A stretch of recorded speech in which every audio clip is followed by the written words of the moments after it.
My approach is to take our everyday experience of money and go from there into the system, and hopefully by doing that to show people there are chronic endemic problems in the system. So where does our money come from? That's a good question to start with. And our money is, for all intents and purposes, our medium of exchange. We buy and sell stuff, and we earn it, save it, lend it, and so on. And it comes in two forms as far as we, the users, are concerned. Physical cash, stuff in your pocket, your wallet, still quite widely used for pubs, corner shops, small everyday purchases. However, the business, the economy, is conducted using electronic computer money, the digits that jump from one bank account to another. So stuff is bought and sold and so on. So these money numbers, as we might think of them, these numbers within the bank's computers, are our medium of exchange. It's what we use to run our economy, and in that sense they are our money supply. So the question then arises, how do they come into being? Where do they come from? How do they get into the computers? How do they originate? And most people in this room know the answer to that, but let's have a look. First of all, we need some terminology. We need to start thinking like accountants, and two good concepts we need are assets and liabilities. I find this approach better than thinking of money flows, because that's a bit of an anachronism from when money was stuff and it used to actually physically move. All that changes now are the numbers. Some go up and some go down, and let's see how that works. So assets and liabilities. Well, an asset, in our context, we're talking about monetary assets. And obviously, you know, your family is an asset to you, but we're narrowing down monetary stuff of value, and can be property, but it also can be bonds or debts, other people's obligations to pay you money at some time in the future. Conversely, on the other side of that equation, there's liabilities, and that's something which is going to cost you. You have an obligation to somebody else, perhaps, to pay them money back at some time. So if I borrow money from you, then there's a dual aspect to that debt. It's my liability because I owe you, and it's your asset because you have a claim on me in the future. Now, the same contract relationship exists between banks and their customers, their clients, both borrowers and depositors. So let's say I've got a mortgage with a bank, I'm a debtor to the bank, I owe to the bank, then that debt is of course my liability, but it's also the bank's asset. The bank treats it as a piece of wealth, something of value to the bank. The other side, my money in the bank, you log into your bank account and you maybe have a few hundred, a few thousand there, and you feel good about that. That's my money, there it is. Well, that's not quite how it is. It's again a contract, a debt contract between you and the bank. This time it's the bank's liability. They might need to hand over some real money to you if you come into the bank and demand it, and it's your asset. So because you've put your money in the bank, what's actually gone on in law, in contract, is that you've lent it to the bank. The bank now has use of it. It's not your cash anymore.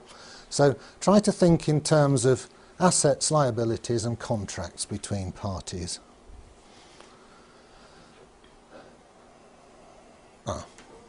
And my approach is to, within this way of thinking, just to look at everyday transactions and try and build up a picture of how these numbers change within the system.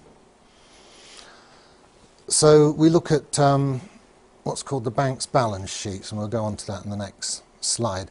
What is a balance sheet? It's just an accounting convention where you list on one side of the paper, one side of the computer screen, all the assets of an entity, and on the other side all its liabilities. And double entry bookkeeping is a way of maintaining exact balance between these two sides. We'll see that. So then we see how these money numbers change for each basic operation, putting money in, taking it out, transactions, moving it from one account to another.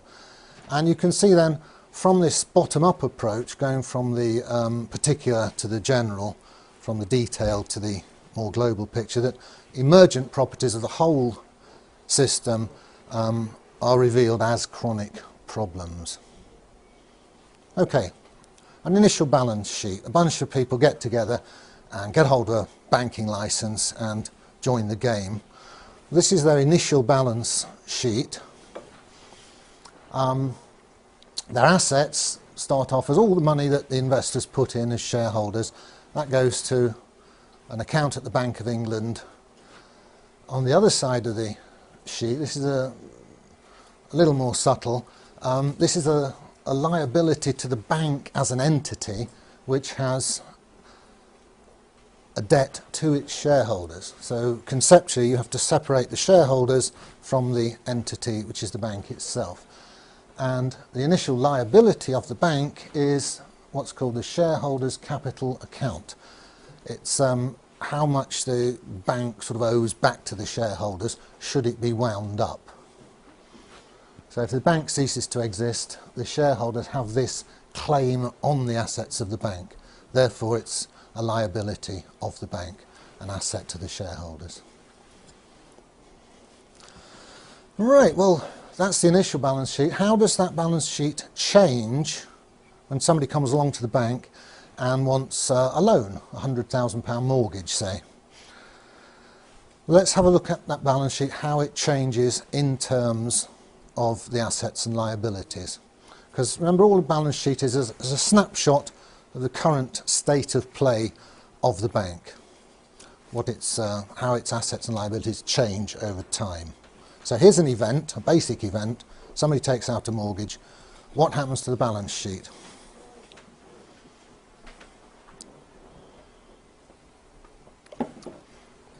Well, very schematically, this. The bank's assets go up 100,000 because this person who walked in the door now owes the bank £100,000, which wasn't owed to the bank before. So the bank's got £100,000 extra assets to what it had before the event. How is that balanced? Well, the borrower, the person who took out the loan, has £100,000 in his current account. Actually, probably has gone to his solicitor's current account in practice, but it is a liability to the banking system. When we're just pretending to look at one bank as though everything's happening in one bank, but conceptually that's okay if you think of it as the whole banking system. Obviously you might borrow from one bank and deposit it in another, but with a combined view of the multiple balance sheets of the banks, you can represent it schematically as this.